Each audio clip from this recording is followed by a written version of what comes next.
मैं आपके सामने एक ऐसा क्वेश्चन लाया हूँ। Even toppers actually fail to solve that problem in the first attempt. लेकिन कुछ ऐसे क्वेश्चंस होते हैं, कुछ ऐसे कॉन्सेप्ट्स होते हैं जहाँ पे टीचर के हेल्प के बिना, स्पेशली पहली बार गाइडेंस के बिना, वो सॉल्व नहीं होते हैं।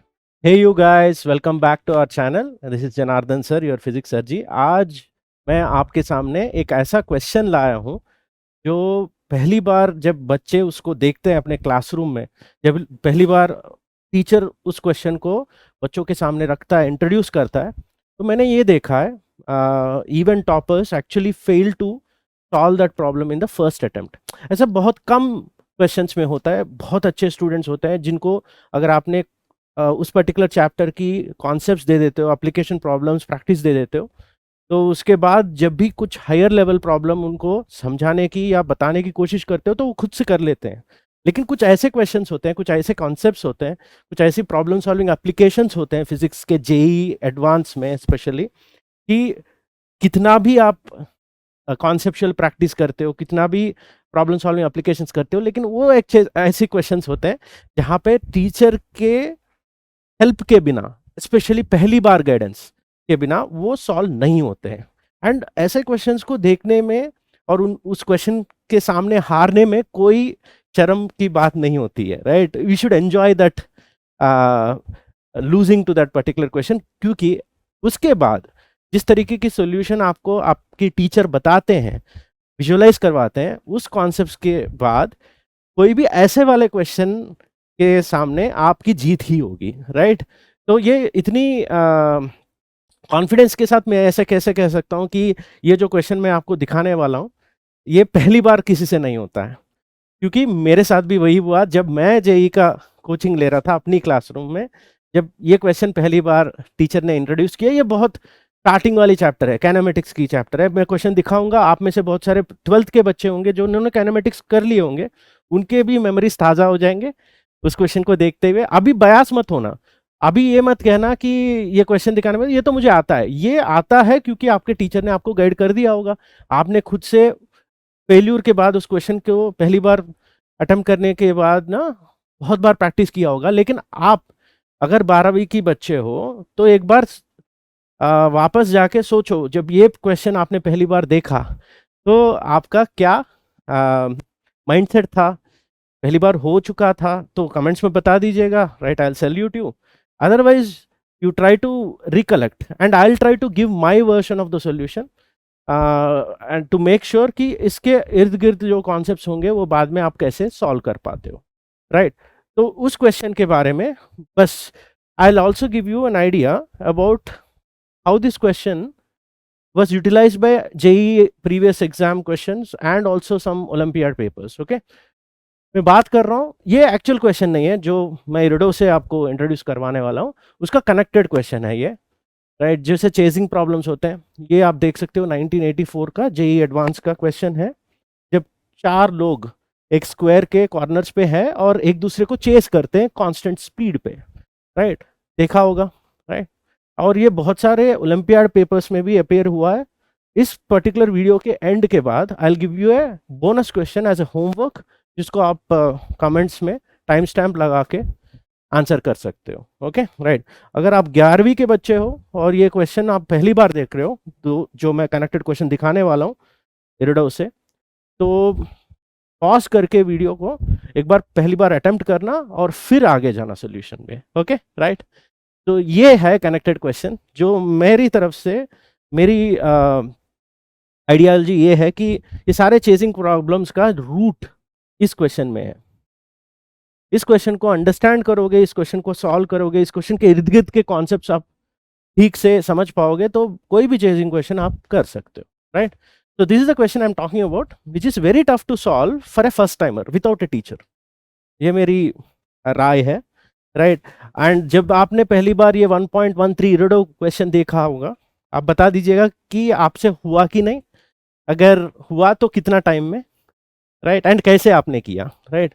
तो क्वेश्चन को फॉर फर्स्ट टाइमर्स मैं जल्दी समझा देता हूँ। एक पॉइंट ए है जो कि यूनिफॉर्म वेलोसिटी के साथ एक्स एक्सिस बोल दीजिएगा, उस पे जा रहा है। एक और पॉइंट है जो उस पर्टिकुलर पॉइंट को चेस कर रहा है। आप इसको टॉम एंड जेरी प्रॉब्लम बोल सकते हो। Jerry is the mouse which is going with a constant velocity you, and Tom उसको चेस कर रहा है। हमेशा ऐसे चेस करेगा कि उसकी वेलोसिटी वेक्टर को आप एक्सटेंड करोगे तो जेरी के पोजीशन पे वो पॉइंट करेगा। स्टैंडर्ड क्वेश्चन है। इनिशियल डिस्टेंस एल है और अगर v ग्रेटर देन u है तभी उसको पकड़ पाएगा वो, right. So time taken to catch is the question. जब ये पहली बार क्वेश्चन आता है, राइट, आपने काइनेमेटिक्स किया होगा, ये एंडिंग में आता है, रिलेटिव मोशन के पार्ट में आता है। तब तक आपने वन डायमेंशनल मोशन कर लिया होगा, प्रोजेक्टाइल मोशन 2D वो सब कर लिया होगा, एंड रेनमैन रिवरमैन प्रॉब्लम्स, फिर आता है ये।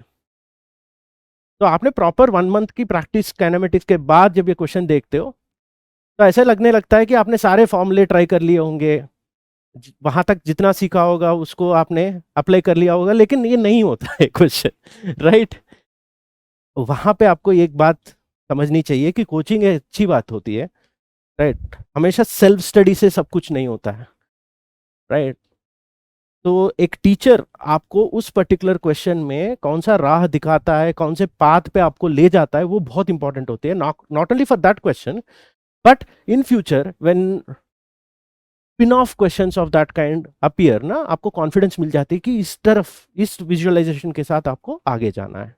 तो वही थी जब मेरी क्लासरूम में मैंने ये क्वेश्चन ना 10 मिनट दे दिया था सर ने, मुझे अभी भी याद है, और नहीं हो पाया। या और ये स्टोरी मैं हर साल ना अपने कोर्सेस में जहाँ पे भी ऑफलाइन ऑनलाइन में सब ये बात मैं समझाता हूँ, क्योंकि ये पहली चैप्टर है जहाँ पे ऐसी हार जो क्लासरूम में होती है ना बच्चों की, वो बहुत इंपॉर्टेंट होती है। हार इंपॉर्टेंट है, losing is also very good as a part of stepping stone towards success. क्योंकि उस लॉस के बाद जो उस क्वेश्चन से आप सीखते हो, उस कॉन्सेप्ट्स को आप आगे जाके मैकेनिक्स में बहुत जगह पे, इवन इलेक्ट्रोमैग्नेटिज्म में यही कॉन्सेप्ट जो चेजिंग वाला होता है वो अप्लाई कर पाते हो आप। Okay, right. So I will thank my teacher for doing that. मैं अपनी टीचर की सोल्यूशन नहीं बताऊंगा अभी। I have over a period of time developed A way of tackling this problem, वो मैं आपको बताता हूँ।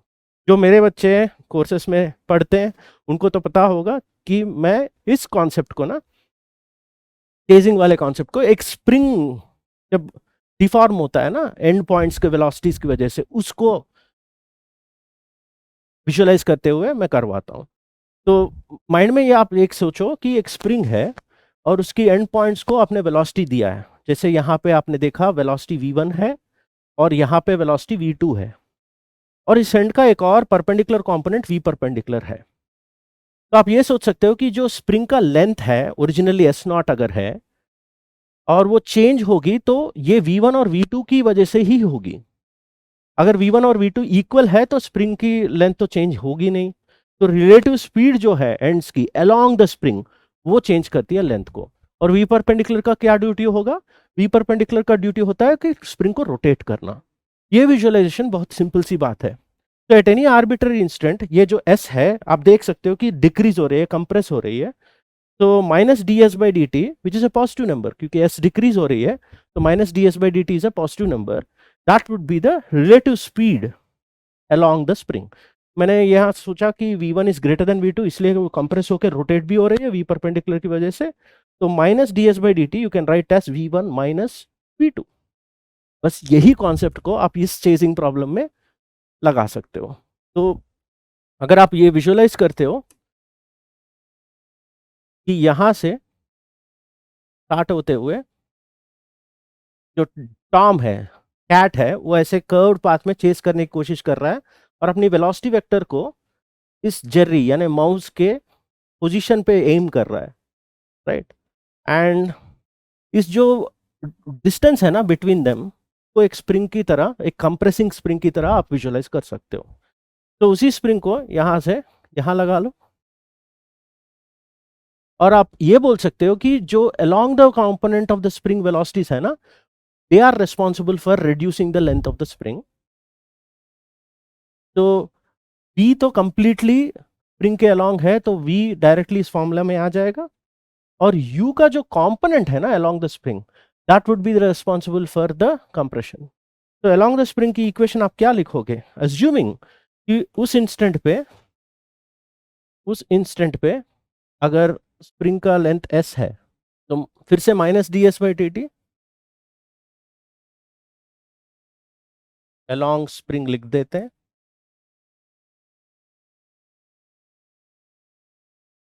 तो minus D S by D T just like how we wrote here.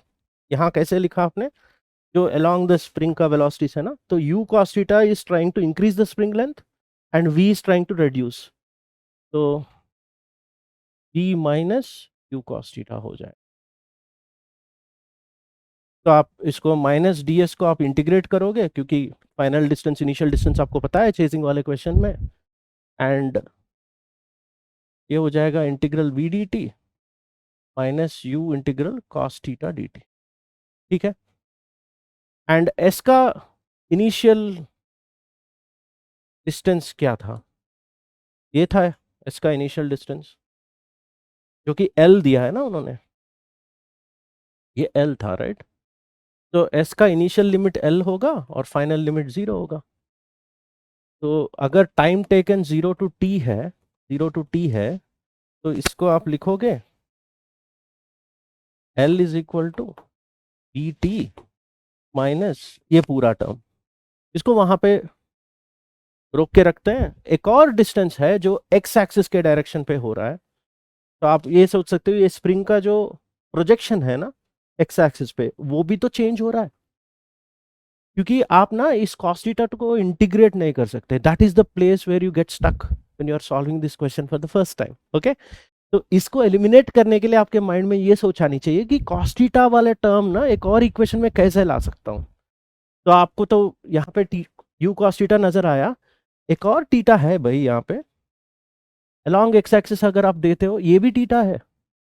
तो ये v का जो component in the x direction है, उसके डायरेक्शन में एक इक्वेशन लिखना है आपको। तो इस थीटा को यूटिलाइज करने के लिए आप स्प्रिंग की प्रोजेक्शन ले लो। अगर स्प्रिंग की आप प्रोजेक्शन यहाँ पे लेते हो, एक और स्प्रिंग है, तो ये v का जो cos थीटा है ना, वो यहाँ पे एक्ट करेगा राइट। v का जो कंपोनेंट है वो इस स्प्रिंग को चेंज कर रहा है।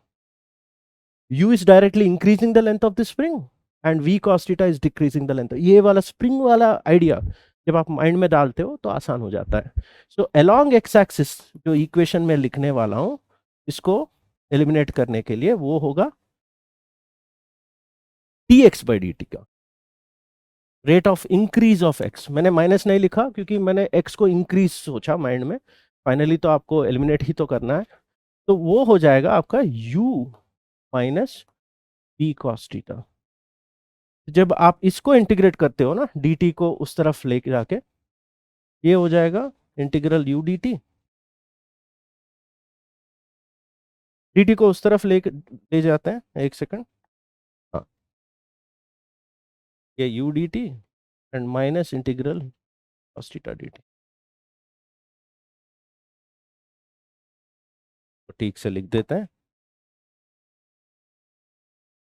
सिंपल। तो फिर से इसका इंटीग्रेशन, x का पहला डिस्टेंस कितना था, जब कैट स्टार्ट हो रहा था यहाँ से यहाँ, उन दोनों के बीच में x कंपोनेंट का डिस्टेंस और डिफरेंस नहीं था, तो इसका पहला वैल्यू 0 है। और जब ये फाइनली चेस करके उसको पकड़ लेगा, फाइनल वैल्यू भी 0 है, तो ये 0 है। तो आपको यहाँ से ना 0 टू t जो इंटीग्रेशन है, यहाँ से एक एक्सप्रेशन मिलेगा जिसको आप यहाँ पे वापस सब्स्टिट्यूट कर सकते हो। तो ये 0 इज इक्वल टू ये दो टर्म्स है ना, तो ut will be d integration cos theta dt 0 to t। तो ये जो cos थीटा dt का इंटीग्रेशन है, जब हम पहली बार इसको देखते हैं integration cos theta sin theta ये सब सोचते हैं, लेकिन वो dt का इंटीग्रेशन है। तो सब्स्टिट्यूट किए बिना आप नहीं कर सकते, तो इसको यहाँ पे सब्स्टिट्यूट करोगे और ये पिंक वाला इक्वेशन डायरेक्टली एक सिंपल स्टेप में बदल जाता है। ये तो V T minus U square T divided by V आ गया, देखो। तो the time taken will come out to be जो L V divided by V square minus U square. आपको ये ऑब्वियसली पता है कि अगर v ग्रेटर देन u नहीं होता है then cat will not be able to catch the mouse. एक और इंपॉर्टेंट क्वेश्चन यहाँ पे होगा कि अगर v is equal to u होगा तो एक कांस्टेंट डिस्टेंस मेंटेन करने वाला एक्स्ट्रा प्रॉब्लम होता है। तो आइडिया ये है कि ऐसे वाले क्वेश्चन में यहाँ पे हमने v परपेंडिकुलर का कोई यूज नहीं किया, लेकिन जब हम कोर्स में इस क्वेश्चन को और भी आगे लेके जाते हैं then you'll be able to start visualizing things about acceleration, relative acceleration, etc. So जो मैंने आपको बताया था ना एक्स्ट्रा क्वेश्चन, तो उसको एक बार देख लेते हैं। उससे पहले ये एक इम्पॉर्टेंट चीज़ है, right, and we will then go to that extra question. आप 11th के हो या 12th के हो या ड्रॉपर हो, अनअकैडमी पे प्लस पे इतने सारे अच्छे बैचेस और इतने अच्छे एजुकेटर्स हैं। आप किसी को भी चूज़ कर सकते हो, किसी टीचर को चूज़ कर सकते हो, किसी बैच को चूज़ कर सकते हो, और अक्रॉस सब्जेक्ट्स, एक्चुअली एक बैच से एक सब्जेक्ट, एक दूसरे बैच से दूसरा सब्जेक्ट, आप वो भी कर सकते हो। बहुत सारे जैसे मेरे स्टूडेंट्स करते हैं, राइट। एक टीम जो आपको चाहिए आपकी जेई की जो ड्रीम है उसको पहुंचाने के लिए, ये बहुत इंपॉर्टेंट चीज़ है। एंड एक इंटरेस्टिंग बात ये है, अभी जो अगस्त 14 तक एक ऑफर चल रही है इंडिपेंडेंस डे जो वीक है उसके तहत, एंड उसमें प्लस का सब्सक्रिप्शन बहुत सारे स्टूडेंट्स का जो अभी मेरे नेक्सस बैच में पढ़ रहे हैं वो भी ये चाह रहे हैं कि उनका रेन्यू हो जाए, तो रेन्यूअल का ये बेस्ट टाइम है। प्लस का ओनली 4999 है, और अगर आप आइकॉनिक लेते हो विच इज़ 1399, उसमें आपको ऑफलाइन सेंटर्स के लेक्चर्स का भी एक्सेस मिल जाएगा, और उसके साथ साथ you'll end up having access to the QFT booklets.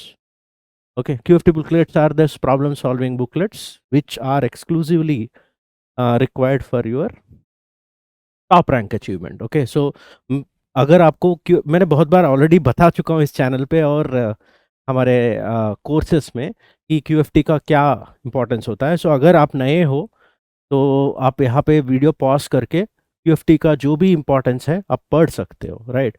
Apart from this, physics का जो VIP अभ्यास बैच है मेरा ऑलरेडी अभी तीसरे महीने में चल रहा है। मैकेनिक्स ख़त्म हो चुका है, हम फ्लूइड्स और प्रॉपर्टीज ऑफ मैटर स्टार्ट करने वाले हैं, और वहाँ से लेके एंड ऑफ 12th सिलेबस तक प्रॉब्लम सॉल्विंग कोर्स है। उसके बारे में भी हमने आई थिंक 3 महीने पहले वीडियो बनाया था। स्कॉलरशिप एग्ज़ाम लगाया था, बहुत सारे स्टूडेंट्स आए। कुछ स्टूडेंट्स उस वक्त ना स्कॉलरशिप का जो कोड उनको मिला था वो यूज़ नहीं कर पाए। ऑब्वियसली बहुत सारे सिचुएशंस होती हैं उस टाइम पे कि उनको टीचर्स ढूंढने पड़ते हैं, कोर्सेज ढूंढने पड़ते हैं, वो सेटल होना है, तो उसमें ना बहुत सारे स्टूडेंट्स का एडमिशन छूट गया था। लेकिन प्रॉब्लम ये हुआ कि हमने एडमिशन, जब हमें एक टारगेट वाली ऑडियंस चाहिए थी तो वहाँ तक हमने क्लोज कर दिया था।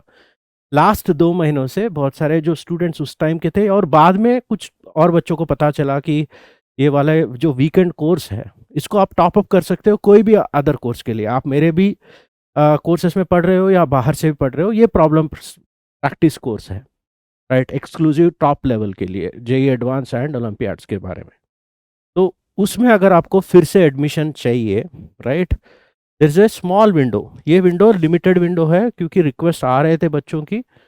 आप देख सकते हो लास्ट 2-3 मंथ्स से इसमें कोई एडमिशन्स नहीं लिया गया है, एंड ये जल्दी बंद होने वाला है, तो इसका परचेस विंडो अभी हमने ओपन करके रखा है। एंड बिकॉज 3 महीने हो चुके हैं, राइट, प्राइस अभी रिड्यूस्ड है। अगर आपका पुराना स्कॉलरशिप कोड अभी अप्लाई नहीं हो रहा है तो वो एक्सपायर हो चुका है, तो अभी एक कॉमन डिस्काउंट कोड है। जो पुराने लेक्चर्स है उसको आप रिकॉर्डिंग के तौर पे आप एक्सेस कर सकते हो। बैकलॉग ज़्यादा नहीं बनेगा क्योंकि ये वीकेंड क्लासेस होंगे तो आपके पास बहुत टाइम होगा।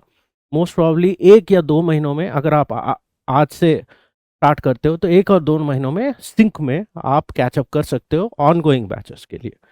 तो ये है price. It's not about the number of students any more, because limited period है। जो बच्चों को इस कोर्स के बारे में ऑलरेडी पता है वो तो एनीवे लेने वाले हैं, राइट, एंड जब उसका टारगेट रीच हो जाएगा ये विंडो फिर से क्लोज हो जाएगा। ओके, तो प्लीज़ मेक श्योर कि आप ये मौका मत गवाइएगा। एंड इसके लिए कोड ये है, लिंक मैं डिस्क्रिप्शन और पिन कमेंट में भेज दूंगा, तो वहाँ से आप डायरेक्टली इसको अप्लाई कर सकते हो। तो प्लस का सब्सक्रिप्शन जो है, कोड ये है, और जो वीआईपी का अभ्यास कोर्स के लिए आपको सब्सक्रिप्शन की ज़रूरत पड़ेगी, उसका कोड ये है डिस्काउंट पाने के लिए, right. So that's it. And this extra question that I was trying to talk about, ये है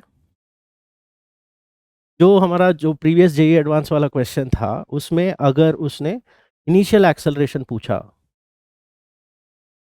हर एक ऑब्जेक्ट का, right, acceleration of B with respect to A मुझे चाहिए at initial instant in terms of the speed v and the distance d। तो आप time stamp लगा के इस वीडियो का एट दिस पॉइंट नीचे कमेंट कर दीजिएगा, मैं आके आपका आंसर सही है कि गलत है मैं कल तक बता दूंगा। तो एक्स एक्सिस ऐसे ले लीजिएगा, वाई एक्सिस ऐसे, और acceleration of B with respect to A का बोथ मैग्नीट्यूड और डायरेक्शन। ऐसे वाले क्वेश्चंस को ये एडवांस वाले पिकअप करके तो स्पिन ऑफ करके आपके एक्चुअल एग्जाम में पूछ सकते हैं।